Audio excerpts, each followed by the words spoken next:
charged with murder by torture, deprivation of liberty, and abuse of power. Thai Police Chief Colonel Joe Ferrari's real names were neither Joe nor Ferrari. It was Titizen Uttanapan. He'd gotten the nickname because of the collection of 29 luxury vehicles he had parked at his sprawling stately mansion. One of these cars was a rare $1.3 million Lamborghini Aventador Anniversario. There were only 100 of them in the world. What's up, everybody? Welcome back to Put It All on the Table. Like that again. For today's topic, how we feeling, think about it. We're going to put that shit on the table. Like and subscribe. Don't forget to comment down below. You got me? I got you. All right, let's get it. Today's topic is 6 corrupt cops gone crazy after getting life sentence. About fucking time. But they ain't gonna put this shit. They ain't gonna show life, cops getting life on TV. They ain't gonna show that. It'll probably help their ass out. But we finna get into the video, man. Don't forget to comment. Let me know what y'all think down below. Hit that bell notification so you can get all the notifications for when I drop video. Alright, you got me? I got you. Let's get it. Cold case that turned hot again after more than 20 years. The evidence led detectives to one of their own. When the boys in blue turn in their badges for a lifetime of orange jumpsuits, you just know they have some of the most horrific crimes under their belt. Disclaimer. That's their lifetime. Shit. What's the disclaimer? That's the disclaimer. We're gonna put that there just so they don't fuck with y'all.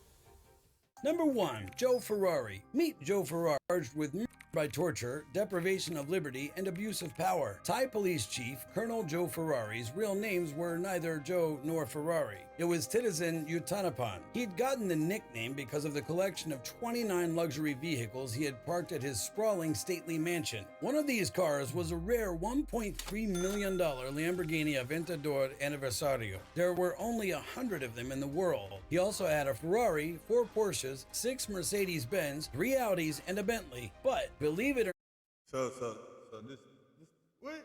How? The police chief? Oh, he ain't playing no games, child. Police chief blank.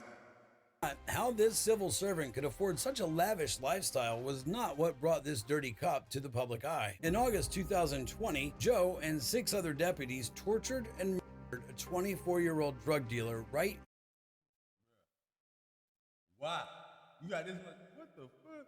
outside a Thai police station. The drug dealer and his girlfriend had been arrested after drugs were found in their possession. He and Joe had already come to an agreement on the price to pay to have all the charges dropped. But now, Joe wanted double of what they agreed on, about $30,000 more. The suspect refused. So, Joe did what any other officer would do under the full glare of light in a police station. He covered the man's head with a plastic bag and had other deputies hit him while another wrapped a bag around the suspect's neck, trying to force him into accepting the new price. The suspect struggled and then he fell from the chair and went quiet. After several minutes, the officers tried unsuccessfully to resuscitate him.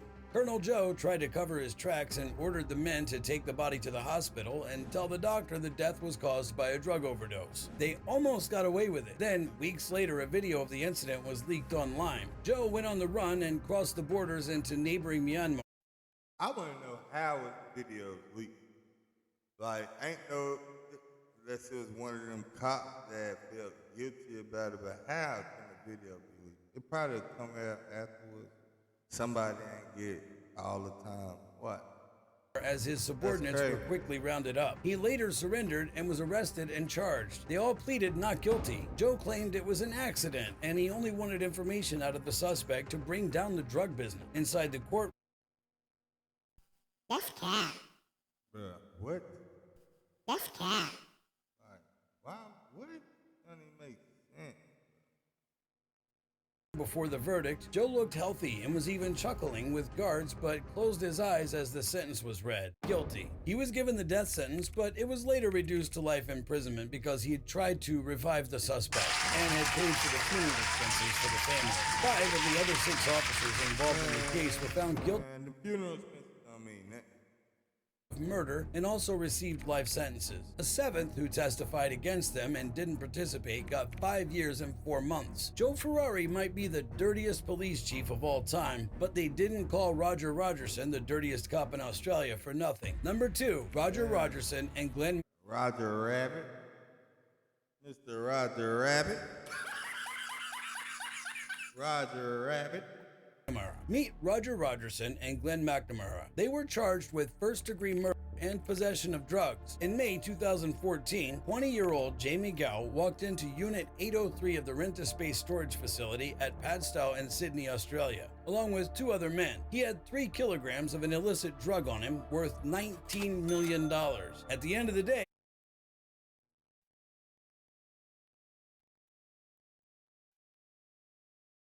Bruh, god damn, 19 M, boy, you got that.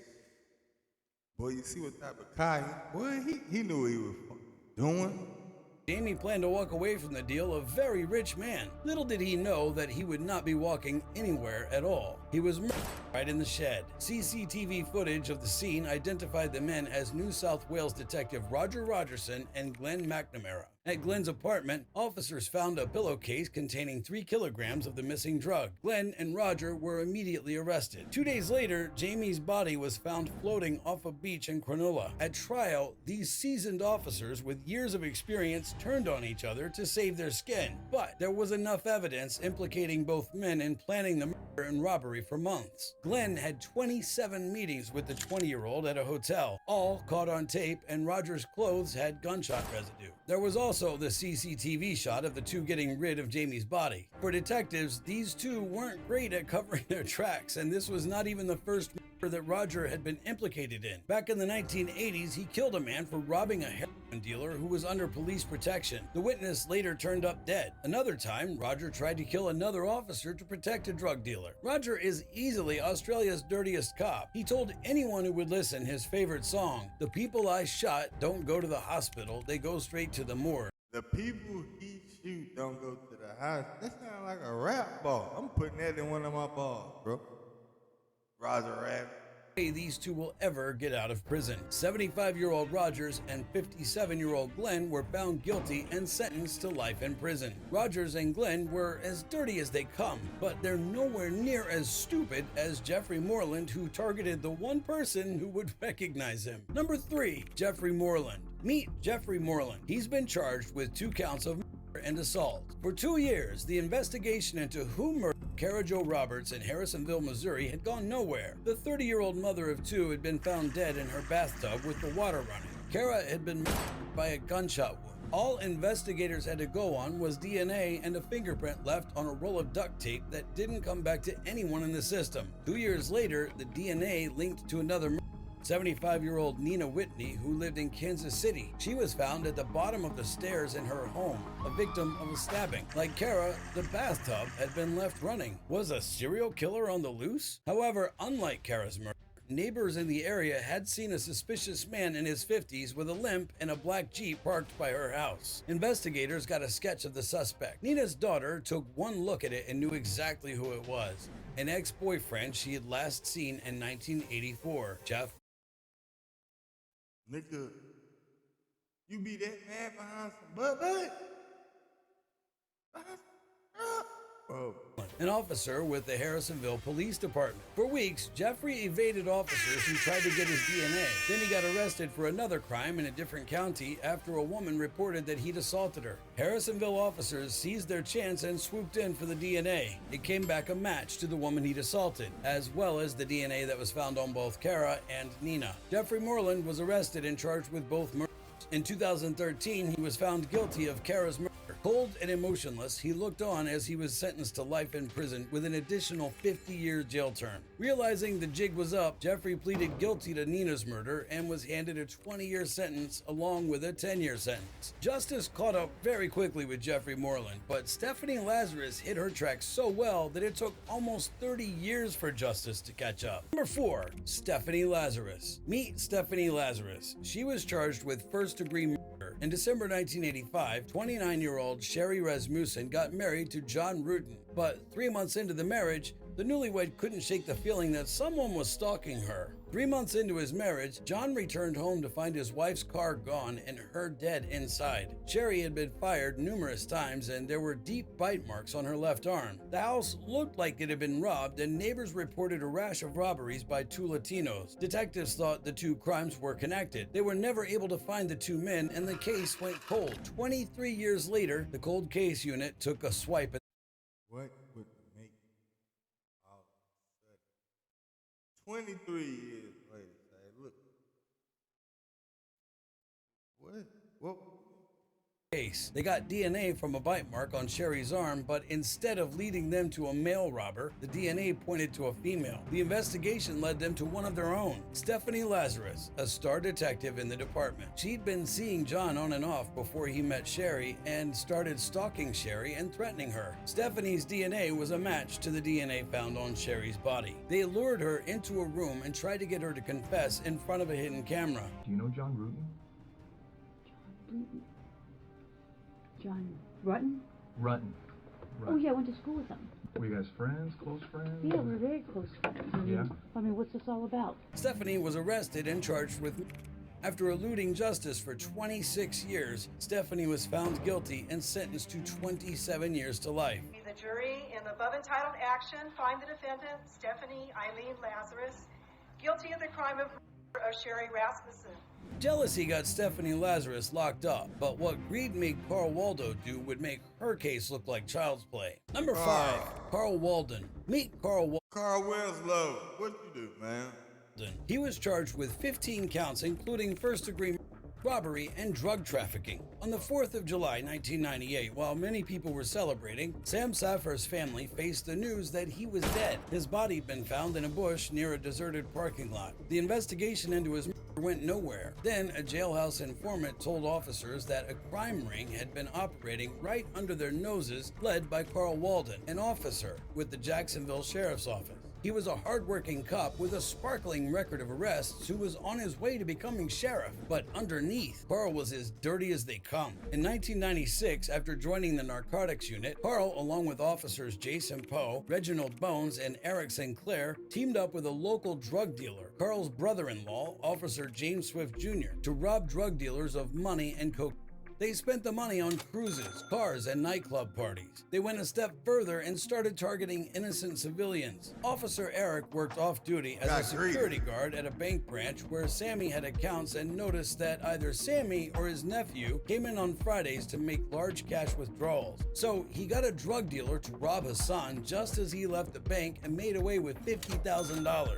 The drug dealer later turned up dead. Eric told his partners in crime about his score, and the three came up with a plan to steal from Sammy again. 2 months later, Sammy Safar had just withdrawn $51,000 from the bank and was driving back when Carl pulled him over in his patrol car. Sammy was handcuffed and put in the back of the police car. The plan was to leave the money in Sammy's car for the other officers to get, but Sammy was onto him and insisted on taking the money with him. Carl retrieved the bag of money, put it in the back seat, and started to drive. Then he called another officer and said the ominous words, "He's seen my face. I've got to take him out." Carl took Sammy to a deserted parking lot where Imagine being in the car.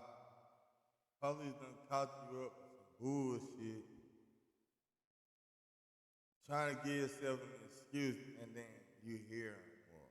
He take you to a deserted place. he murdered Sammy by choking him to death with a rope. In December 2000, Carl was arrested and charged along with his entire crew. Together, they faced 26 counts. In exchange for their testimony, the officers negotiated plea deals and got lesser sentences. In January 2009, Carl stared coldly ahead as he was found guilty and given 4 counts of life imprisonment. He was also ordered to pay $58,900 in restitution. Carl Walden had many officers testify against him, like Detective William Bear, but William had no idea that his day in court was coming fast when he took the bench. Number 6, William Bear. Meet William Bear. He was facing 5 charges, including first-degree murder, kidnapping with a weapon, and armed robbery. In March 2018, the almost 20-year cold case of Saad Kawaf was reopened. Saad, a convenience store owner, had been brutally murdered in the garage of his home in the gated community of Deerwood, Minnesota back in 1999.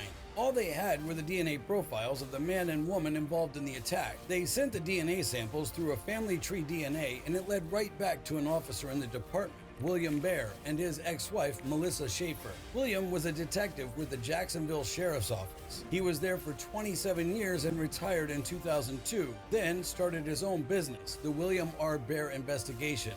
At one time, one of Jacksonville's top private investigation agency. At the time of Saad's murder, William was working on a financial crimes task force and was assigned to a case with the Florida Department of Law Enforcement and the FBI. The case involved Saad, who was avoiding paying taxes by depositing just under $10,000 at the bank each time. William was meant to conduct surveillance at Saad's bank, but when William found out that Saad regularly kept a huge bulk of the cash at his country club home in Deerwood, he and his wife at the time were surveilling Saad's home for a completely different reason. On the night of May 17, 1999, they made their move. Michael attacked Saad with a knife in his garage while Melissa forced his wife, Samar, to give them the money. When Samar handed over just $500 from her purse, William held a knife to her neck, and Melissa told her that she knew there was money in the house because they'd been to the house that week. The terrified woman led them to a kitchen cabinet where $53,000 was taken. Samar's hands and mouth were duct taped, and she was tied to a chair before the two left while Saad bled out in the garage.